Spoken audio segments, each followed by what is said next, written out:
नमस्कार. श्रावण मासाच्या निमित्ताने आज आपण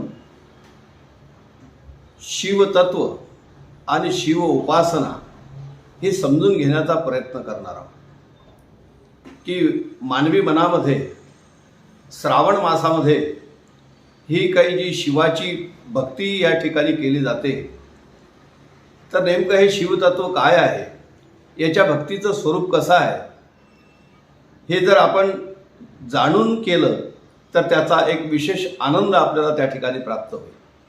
म्हणून सुरुवातीला आपण समजून घेऊ की महादेवाची जी पिंड आहे, या पिंडीचा जर नीट विचार केला तर असं लक्षात येते की महादेवाचं जे लिंग आहे आणि त्याची खालची जी शाळुंका आहे, ती खालची शाळुंका म्हणजे पार्वती आणि वरचं लिंग म्हणजे महादेव, अशी महादेवाच्या संदर्भात श्रद्धा आहे. शिव आणि पार्वती यांचं एकत्र असं प्रतिनिधित्व ही पिंड करत असते. याच्यामध्ये एक विशेषत्व आहे. जसं तुम्ही पाहाल की कृष्णाच्या सोबत राधा आहे, विठ्ठलाच्या सोबत रुक्मिणी आहे, अन्य देवदेवतांच्या सोबत शक्तिरूपाने एक वेगळी मूर्ती त्या ठिकाणी आहे. पण पार्वतीच्या रूपाने अंतर्गतच याचा समावेश आहे आणि म्हणूनच याला एक अर्धनारी नटेश्वर असं सुद्धा एक नाव आहे. पण याचा जर तत्वज्ञानाच्या दृष्टीने जर विचार केला तर असं लक्षात येते की प्रकृती आणि पुरुष अशा दोन ऊर्जा, दोन शक्ती या विश्वामध्ये पाहायला मिळतात. या प्रकृतीच्या रूपाने असलेली जी ऊर्जा शक्ती आहे ती पार्वती, आणि या ऊर्जेमध्ये जे पंचमहाभूत आहेत, पृथ्वी, आप, तेज, वायू, आकाश, या सर्वांचा त्याच्यामध्ये समावेश आहे आणि याच्यातूनच ही सृष्टी निर्माण होत असते. पण एक प्रश्न असा होतो या ठिकाणी निर्माण, तो असा की जसं या प्रत्येक तत्वाचा जर एक स्वतंत्र विचार केला, जसं अग्नी आहे तर अग्नीमध्ये सामर्थ्य आहे, तो सर्व जाळून भस्म करू शकतो. वायूमध्ये प्रचंड वेग आहे, तो सगळं उडून उद्ध्वस्त करून टाकू शकतो. जलामध्ये सर्व सृष्टीला जलमय करून टाकण्या इतकी सामर्थ्य आहे. पण तरीसुद्धा या अशा अफाट सामर्थ्यशाली शक्तीला एकत्र आणून आणि त्यांच्यावर नियंत्रण ठेवणारी एक जी वेगळी शक्ती आहे त्याचं नाव पुरुष आणि या शक्तीचं नाव प्रकृती आहे. हे समीकरण आमच्या शरीरात आहे. शरीराच्या रूपाने ही प्रकृती आहे आणि आत्म्याच्या रूपाने तो पुरुष आहे. म्हणून या शरीरातल्या संपूर्ण या ज्या प्राकृतिक ऊर्जा आहे यांच्यावरती एक नियंत्रण आहे, ते त्या आत्मशक्तीचं आहे. पण नेमकं असं होते की आपण त्या शारीरिक म्हणजे प्राकृतिक ऊर्जेकडे जितकं लक्ष केंद्रित करतो तितकं या पुरुष म्हणून असलेल्या आत्मशक्तीकडे आपलं लक्ष तेवढंसं जात नाही. म्हणून हा प्रामुख्याने असा मुद्दा आहे की या शक्तीचा जर परिचय आपल्याला झाला किंवा या प्राकृतिक ऊर्जेच्या माध्यमातून ही ऊर्जा जर आपण आत्मिक ऊर्जा प्राप्त करून घेण्याचा प्रयास केला तर एक खूप मोठा शक्ती स्रोत आपल्याला याच्यातून प्राप्त होऊ शकतो. याचंच प्रतिनिधित्व म्हणून हे महादेवाची पिंड आहे. याला पिंड याच्यासाठीच नाव आहे आणि हेच नाव शरीराला सुद्धा एक पिंड म्हणून संबोधलं जाते. म्हणून या श्रावण मासामध्ये हे जे शिवतत्व जे पार्वती सहित उदित असते, तुम्ही पाहाल प्रकृती आता ज्या पद्धतीने सगळं बहरलेली आहे ते प्राकृतिक तत्व सुद्धा आता उदित आहे आणि त्याच्यात ते शिवतत्वही उदित आहे. अशा वेळेला याचा, या ऊर्जेचा, या तत्वाचा, या शक्तीचा आपण कसं ग्रहण करावं हे शिव उपासनेचं रहस्य आहे. या श्रावण मासामध्ये येणारा प्रत्येक सोमवार हा आमच्यासाठी अत्यंत महत्त्वाचा असतो आणि या सोमवारी आम्ही उपवास करतो किंवा महादेवाला जल अर्पण करणं असेल, बेल अर्पण करणं असेल, त्याला चंदन लावणं असेल वगैरे वगैरे, या सगळ्या उपचाराने आपण त्याची पूजा करत असतो. पण थोडंसं जर जाणून घेण्याचा याचा प्रयास केला तर एक खूप सुंदर रहस्य आपल्या हातामध्ये या निमित्ताने येत असते, ज्याच्यावर आपण थोडासा विचार करणार आहोत. विषय असा आहे की या श्रावण मासामध्ये हे जे सगळे 4-5 जे येणारे सोमवार आहेत, या सोमवाराच्या दिवशी आपल्याला हे उदित असलेलं तत्व जर ग्रहण करायचं असेल तर त्याची एक सुंदर पद्धती अशी आहे की तुम्ही महादेवाच्या मंदिरात गेल्याच्या नंतर तुम्ही बघाल की महादेवाची पिंड जिथे आहे त्याच्या बाजूने नंदी आहे. म्हणून दर्शन घेताना सरळ महादेवाच्या गाभाऱ्यात न जाता नंदीच्या मागच्या बाजूने उभं राहावं आणि आपला डावा हात त्याच्या पार्श्वभागावर अर्थात शेपटीच्या ठिकाणी ठेवावा. त्याच्यानंतर जो उजवा हात आहे तो दोघी कान किंवा शिंगाचं जे स्थान आहे तिथे असा या पद्धतीने ठेवावा आणि याच्यामधून जर आपण आपला दृष्टिक्षेप टाकला तर तिथून सरळ लिंगाचं दर्शन होत असते. महादेवाच्या स्थापनेची विधिवत शास्त्रीय प्रक्रिया अशीच आहे की नंदीच्या दोघं शिंग किंवा कानाच्या मधून त्या शिवलिंगाचं दर्शन झालं पाहिजे. असं केल्याने जसं एखादं त्राटक करतो आपण तसं, तर त्या शिवाच्या ठिकाणी असलेलं जे तेज आहे आणि आपल्या डोळ्यामध्ये असलेलं जे तेज आहे त्या दृष्टीच्या त्या तेजाच्या माध्यमातून जसं आपण आपल्या नाकातून या बाहेरच्या असलेल्या वायूला ग्रहण करतो तसं या तेजाला आपल्या डोळ्याने ग्रहण करण्याची सुंदर प्रक्रिया याच्या माध्यमातून होत असते.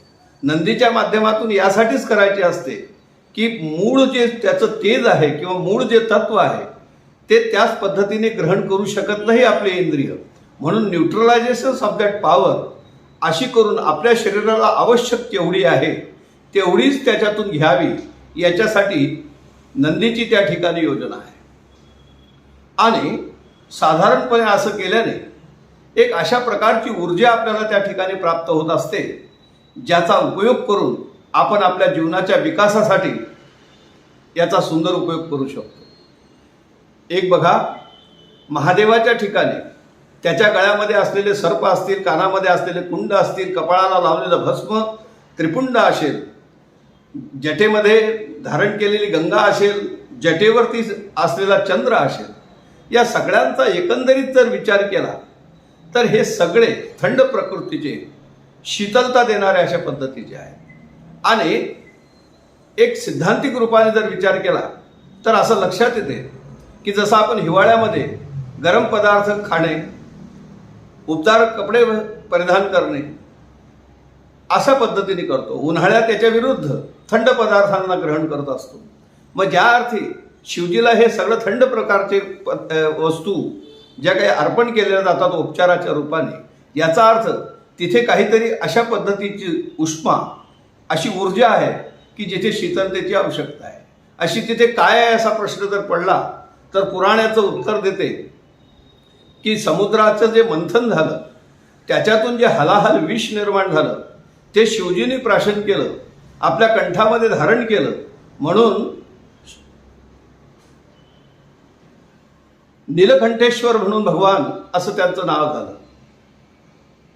हा जो नीलकंठेश्वर आहे तो याच्या अंगामध्ये म्हटले त्या विषाने 10 व्हायला लागला आणि त्याचं उपशमन म्हणून बेल, रुद्राक्ष, सर्प, गंगा, चंद्र किंवा हिमालयासारख्या थंड प्रदेशात, बर्फाच्छादित प्रदेशात शिवजी जे जाऊन बसले तर म्हटले ही दाहकता कमी व्हावी याच्यासाठी. पण याच्यातून आपण एक अर्थ घेतला पाहिजे की जे जे शिवाच्यासाठी आपण उपचार पद्धती वापरतोय, शिवासाठीच नाही, मी तर असं म्हणेन की अन्य कोणत्याही देवासाठी, जसं विष्णूसाठी आपण तुळस उपयोगात आणतो पूजेसाठी, गणपतीसाठी दुर्वा उपयोगात आणतो, तर ह्या ज्या ज्या काही वस्तू यथा देवे तथा देहे या न्यायाने ते मानवी जीवनाच्या सुद्धा उपयोगाच्या आहेत. म्हणून शिवजीच्या ठिकाणी जो विषाचा दाह होतोय तो आपल्या शरीरामध्ये विषयाचा दाह होत असतो आणि या विषयामुळे एक प्रकारची अशांती, एक प्रकारची तगमग ही आपल्या ठिकाणी पाहायला मिळते आणि ती शांती आपण प्राप्त करण्याचा प्रयत्न करत असतो. पण ही शांती आपल्याला कोणत्या वस्तूतून मिळेल का असा आपला समज असतो. म्हणून आपण नाना प्रकारच्या वस्तूंचा संग्रह करून सुखी आहोत अशी समजूत करून घेत असतो, पण असं प्रत्यक्षात होत नसते. म्हणून नारदांचा आणि शिवजीचा एक सुंदर संवाद आहे की नारदांनी एक प्रश्न विचारला शिवजींना की तुम्हाला दाह आतमधून होतोय की बाहेरून? तर म्हटलं आतमधून होतोय. म्हटलं जर आतमधून दाह होतोय तर तुम्ही हे सगळ्या वस्तू बाहेरून का उपचार करताय?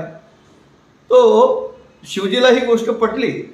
म्हटले मग मला आता सांगा की ते आतमधून शीतलता यावी याच्यासाठी काय करावं? आपणही हाच प्रश्न आपल्याला स्वतःला विचारला पाहिजे की जो विषयांचा जो दाह आहे तो आतमधून आहे आणि त्याच्या शमनासाठी आपण बाह्य उपाय करतो आहोत. पण जी आतमधून मनामधून असणारी जी तगमग आहे, जी शांती आहे, ती प्राप्त करायची असेल तर काय केलं पाहिजे? तो त्याच्यासाठी सर्प हे कामाचंच प्रतीक आहे बरं का. तो त्याच्यासाठी या कामाचं उपशमन व्हावं याच्यासाठी आपण नेमकं काय करावं हे याच्यामधून आपल्याला पाहायला मिळते. जसं महादेवाच्या ठिकाणी बेल आहे, शीतकारक आहे, चंदन आहे, शीतल आहे, पाणी आहे, शीतल आहे, रुद्राक्ष आहे, हाही शीतल आहे. म्हणून याच्यातून एक रुद्राक्षाचा जर विचार केला तर तो आपल्यासाठी फार उपयुक्त सिद्ध होऊ शकतो. जसा रुद्राक्ष कंठामध्ये जर आपण धारण केला, आपल्या हृदयाचा हा जो इथे खोलगट भाग असतो हाडांच्या ठिकाणी इथपर्यंत लांब असा जर रुद्राक्ष धारण केला, ज्याच्याने हार्टबीटच्या सोबत त्याचा संपर्क होईल, तर त्याच्याने हृदयाच्या ठिकाणी एक चांगला परिणाम पाहायला मिळतो. हाताच्या ठिकाणी जर बांधला, जिथून नाडी वैद्य तपासतात, तिथून वात कफ पित्ताच्या प्रकृतीमध्ये किंवा त्याच्यातून निर्माण होणाऱ्या अन्य व्याधींपासून आपल्याला एक संरक्षण मिळते. मी या ठिकाणी आवर्जून म्हणेन की ज्यांना शारीरिक व्याधी आहे त्यांनी आपल्या डॉक्टरांचाच सल्ला घेऊन त्याप्रमाणे उपचार करावा. पण एक प्रिव्हेंटिव्ह, एक काळजी म्हणून जसं आपण काही फर्स्ट एड घरगुती उपाय करतो त्या पद्धतीने या गोष्टीचा जर सदुपयोग आपण करून घेतला तर त्याचा आपल्याला फार मोठा फायदा होऊ शकतो. रुद्राक्षाला रात्री पाण्यामध्ये भिजत ठेवायचा, सकाळी ते पाणी प्राशन करायचं. तुम्हाला बघा त्याच्यातून शरीरात असलेले उष्णतेचे विकार जे आहेत ते पण बऱ्यापैकी कमी झालेले दिसतील. चंदन कपाळाला लावणे, आपण फार पूर्वीपासून सरस्वती आपल्या ठिकाणी आहे असे श्रद्धा ठेवून कपाळाला गंध लावून त्याची पूजा करत असतो. हे सगळी आपल्या ठिकाणी असलेला क्रोध, आपल्या ठिकाणी असलेला काम, आपल्या ठिकाणी असलेले षड्विकार यांचं शमनच याच्यातून होत असते. आणि त्याच्यासाठी मी असं थोडक्यात म्हणेन की या सगळ्या विकारांचं, विकृतींचं, या सगळ्या व्याधींचं उपशमन व्हावं असं जर वाटत असेल तर हा श्रावण महिना या शिवोपासनेने या पद्धतीने जर केला तर तो खूप लाभदायक सिद्ध होऊ शकतो. बेलाच्या झाडाखाली 5-10 मिनिटं बसा, ध्यान करा, जप करा किंवा नुसतं जरी तुम्ही बसले तरी तुम्हाला त्याच्यापासून खूप मोठा लाभ त्याच्यातून प्राप्त होईल. शिवजीला जो जलाभिषेक आपण करतो तो जलाभिषेक जसा शिवजीला करतो तसं हेच लोटाभर पाणी जर आपण बेलाच्या झाडाला घातलं किंवा अन्य आणखी वृक्ष आहेत, पिंपळ आहे, वड आहे, औदुंबर आहे, अन्य वृक्षांना जर असं आपण घातलं तर त्याच्याने ते वृक्ष वाढतील, प्रकृतीला त्याचा फार मोठा लाभ होईल, पक्ष्यांना एक घर वाटसरूला सावली मिळेल, औषधाच्या दृष्टीने उपयोगात येईल. आणि ह्या सगळ्या दृष्टिकोनातून जर विचार केला तर ही जी काही हा जो काही आता ऋतू आहे या ऋतूमध्ये आपण खऱ्या अर्थाने अशा प्रकारचं वृक्षारोपण करणं किंवा अशा पद्धतीचं कार्य करणं ही पण एक प्रकारचं शिवपूजनच आणि शिव उपासना आहे. म्हणून या दृष्टीने मी तुम्हाला सगळ्यांना आग्रह करेन की या श्रावण मासामध्ये उदित असलेल्या ह्या शिव आणि शक्तीसहित असलेल्या ऊर्जेचा आपण आपल्या ठिकाणी जर संचय करून घेतला तर मला वाटते आपल्याला आपल्या जीवनामध्ये अपेक्षित असलेल्या यशाच्या दृष्टीने खूप मोठा त्याचा लाभ होऊ शकतो. असा तुम्हाला हो अशी शिवचरणी प्रार्थना करून इथे थांबतो. जय श्रीराम.